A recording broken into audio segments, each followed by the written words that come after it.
nôl nawr 20 mlynedd, a sut eithaf chi ati I gyfansoddi'r alaw a sgrennu'r geiriau y gan Hei Mistar Urdd? Yn 1977, o'n i'n gweithio i'r Urdd fe, mae'n digwydd, criw bach, ond o'n i oedd yn swyddfa'r Urdd yn Aberystwyth. A oedd Wyn Melville Jones, swyddog cyhoeddusrwydd, wedi dod lan ar cymeriad yma, Mistar Urdd, a phenderfynu bod e eisiau record. O'n i'n aelod o grŵp herges ac yn sgwennu caneuon, wedyn mater o lwc oedd hi bod fi'n gyfleus a bod fi'n chep. Hei Mistar Urdd yn dy goch, gwyn a gwerdd. O ran y recordiad, oedd hi dipyn bach o lobsgaws. Mi oedd Wyn, dwi'n credu, wedi penderfynu mai Emyr Wyn oedd I ganu. Fe dynodd Hywel Gwynfryn mewn wedyn I chwarae'r drymiau ar y gan, a fi'n credu mai dyna'r unig gan gyda Hywel ar y drymiau sy'n bodoli. Hei Mistar Urdd yn dy Mi recordiwyd y gan mewn hen studios Stacey Road. Mi roedd studio Stacey Road yn studio sain oedd yn cael ei defnyddio gan y BBC. A lot fawr o beth eraill yn mynd mlaen hefyd gyda'r nos. Dwi'n mynd hollol sŵr oedd y BBC yn ymwybodol o ambell I beth oedd yn cael I wneud yna. Ond oedd lot o sport 20 mlynedd yn ôl. Mae fel sain ddô. Mae'r gan wedi cael ei hael gymysgu ers y gwreiddiol, a hynny gan y grŵp cic a'r cymeriad rap sgaliwn. Yeah, yeah!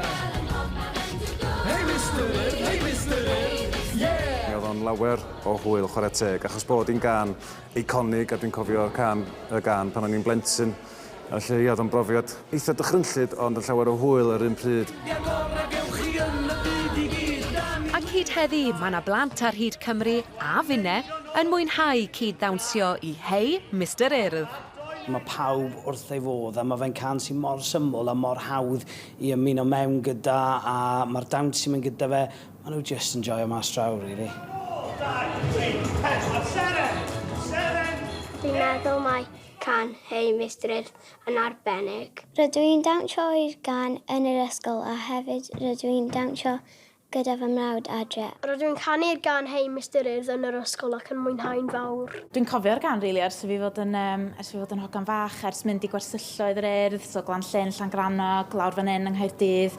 Oedden ni'n aml yn canu nhw'n y disgo ac yn neud y ddawns a hefyd yn y jamborees oedden ni'n neud efo'r ysgolion hefyd, so atgofion da.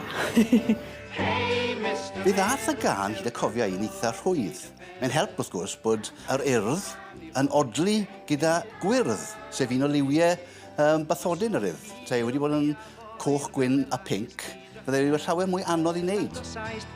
Mae'n syndod meddwl bod 20 mlynedd wedi mynd a mae'r gan yn dal rhywsut I fod yn eitha poblogaidd.